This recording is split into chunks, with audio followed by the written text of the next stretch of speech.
तो अभी हम जानेंगे प्रोटोकॉल क्या होता है और कितने टाइप के प्रोटोकॉल होते हैं।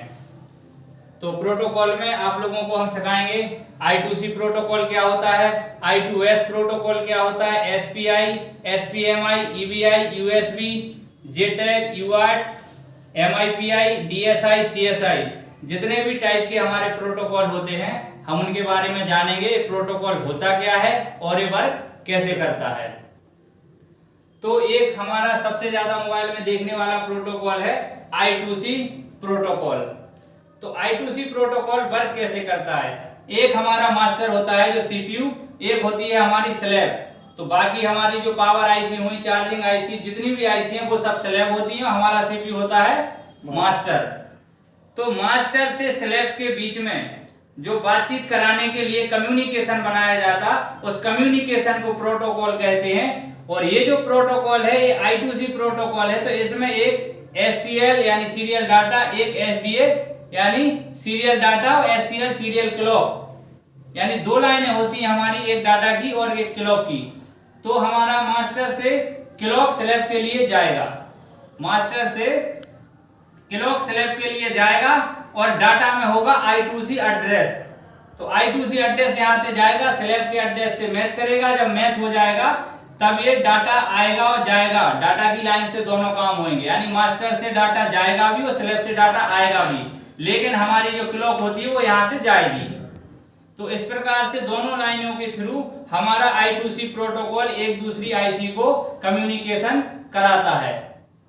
जैसे हमारी चार्जिंग आईसी हो गई, जैसे आप देखेंगे कि चार्जिंग आईसी, BQ आईसी, तो BQ आईसी के साथ अभी जो फ्यूल गेज आईसी जिस सेट में लगी होती है, तो एक ही I2C होती है जो CPU से निकल के फ्यूल गेज में भी जाती है और हमारी BQ आईसी में भी जाती है। तो अभी ये हमने एक कनेक्शन दिखाया है, इसमें ऐसा भी होता है कि अगर हमारी दूसरी स्लैब आईसी लगी हुई है तो उसमें भी इस लाइन को ही उसमें कनेक्ट कराया जाता है।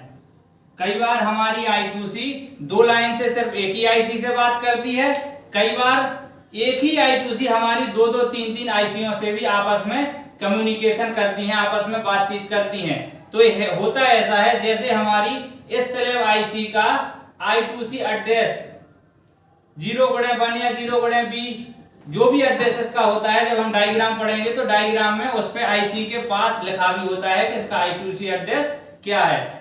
इस आईसी का अलग I2C एड्रेस होगा, इस आईसी का अलग I2C एड्रेस होगा। अब एक ही लाइन जब दो दो आईसीओ में जुड़ी होती है तो हमारा मास्टर एक एड्रेस छोड़ता है कि जिस आईसी से हमें बात करनी है उसी का एड्रेस छोड़ेगा। तो वो हमारा जो एड्रेस आएगा पहले इस आईसी में भी जाएगा, इसमें भी जाएगा। अब जिससे मैच कर गया, जिसके लिए CPU ने भेजा है, उससे उसका कम्युनिकेशन बन जाएगी और जो भी उसका डाटा लेन देन है वो वहां हो जाएगा।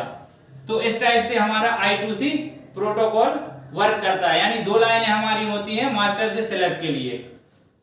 अब स्लैब में एक ही लाइन दो दो स्लैब में भी जुड़ सकती है, तीन तीन स्लैब में भी जुड़ सकती है।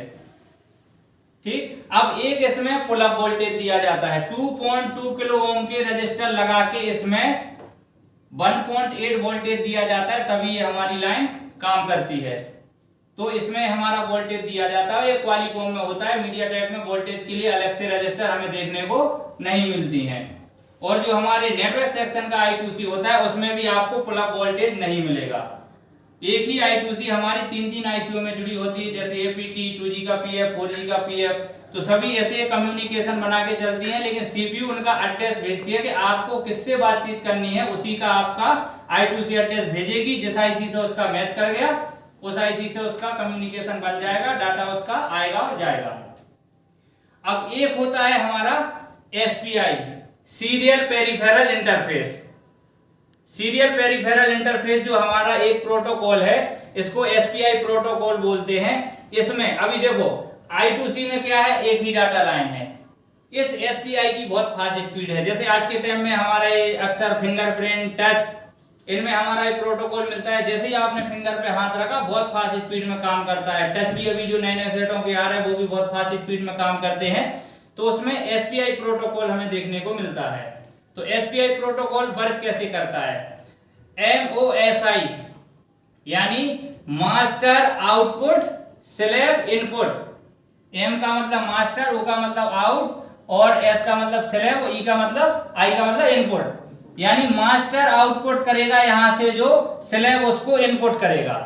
जो भी यहां से डाटा आपको दिया जाएगा, तो मास्टर ने डाटा दिया स्लैब के लिए तो एक लाइन से सिर्फ स्लैब के पास जाएगा, लेकिन स्लैब जो उसका रिप्लाई सीपीयू के लिए भेजेगी उसमें MISO मीसो ये लाइन होगी। तो इससे हमारा डाटा आएगा मास्टर इनपुट स्लैब आउटपुट, यानी स्लैब से जो आउटपुट हुआ वो हमारे मास्टर की तरफ आएगा।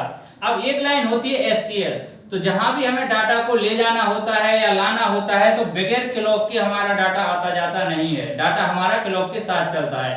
तो क्लॉक हमारा I2C में भी था, I2C में भी हमें क्लॉक की आवश्यकता है और SPI प्रोटोकॉल में भी हमें क्लॉक की आवश्यकता है। अब एक पिन होती है CS की। CS होता है हमारा चिप सेलेक्ट, यानी मास्टर को किस चिप के साथ कम्युनिकेशन बनाए, किस सेलेक्ट के साथ कम्युनिकेशन बनाना है, तो यहाँ CS चिप सेलेक्ट वाली लाइन उसको डिसाइड करेगी, सिलेक्ट करेगी। तो आपको डायग्राम में कहीं कहीं CS लिखा मिलेगा, कहीं कहीं SS लिखा मिलेगा, सेलेक्ट सेलेक्ट, CS का मतलब चिप सेलेक्ट, कहीं कहीं CE लिखा मिलेगा, चिप इनेबल, ऐसा भी लिख के मिल जाता है। तो डायग्राम में अगर कोई भी नाम मिले तो हमें उसके हिसाब से उसको समझना है। तो अभी इसमें क्या होगा, हमें आने के लिए एक अलग रास्ता मिल गया, जाने के लिए अलग रास्ता मिल गया, तो इसकी स्पीड हमारी फास्ट हो जाएगी। जितने भी हमारे नए मोबाइल आ रहे हैं जिसमें फिंगर टच कुछ भी फास्ट स्पीड वर्किंग वाला हमें कोई काम लेना है, वहां SPI प्रोटोकॉल का ही यूज होता है। तो इस प्रकार से हमारा जो SPI प्रोटोकॉल है, तो इस हमारे SPI प्रोटोकॉल में भी एक पैरेलल कनेक्शन होता है, यानी हमें दूसरे स्लैब से बात करानी है तो दूसरी IC में भी 4 की 4 लाइनें जाएंगी। और एक हमारा इसमें कनेक्शन होता है जिसमें हमारी MOSI मोसी वाली जो लाइन है वो जाएगी और उसी के में से फिर वो सीरीज बन के मीसो से निकलेगी और फिर दूसरी IC में चली जाएगी। तो आपको हम वो भी इसके बाद बना के बताते हैं कि वो कैसा रहेगा। उसमें अपना सीरीज में कनेक्शन जुड़ जाता है, मतलब चाहे हमारी I2C हो, एक ही लाइन 2 से 3 ICO में जाती है, बातचीत करेगी, वो भी I2C एड्रेस के थ्रू। एक हमारी SPI है जो एक ही कनेक्शन 2 से 3 ICO में जुड़ा हो सकता है, लेकिन उसमें चिप सेलेक्ट की लाइन अलग होगी, यानी ये CS की जो लाइन है वो सबकी अलग अलग होगी। तो CPU को कौन सी IC से बात करना है उसी लाइन से उसको सिग्नल भेजेगी और बाकी जो डाटा है वो सभी ICO में जाएगा, लेकिन वो IC इनेबल नहीं हुई है इसलिए उनको उससे कोई मतलब नहीं है। जिसको CS की पिन सेलेक्ट करेगी उसी के साथ हमारे CPU का कम्युनिकेशन बनेगा। तो ठीक, ये हमारा I2C था और ये SPI था। तो ये आप लोगों को समझ में आया? जी सर। तो अभी ये मैंने बताया कि डायग्राम में जब मिलेगा टच सेक्शन, बाकी अदर सेक्शन आपको पढ़ाएंगे जहां जहां I2C मिलेगा, SPI मिलेगा। तो ये कि बेसिक फॉर्मूला आप लोगों ने समझ लिया कि काम कैसे करता है, तब जाके आपको डायग्राम में समझ में आएगा कि लाइनें हैं तो क्यों हैं, किस काम की हैं। तो इस प्रकार से हम समझेंगे। तो ठीक है, इसके आगे और भी जो हमारे प्रोटोकॉल हैं हम इन्हें भी समझेंगे।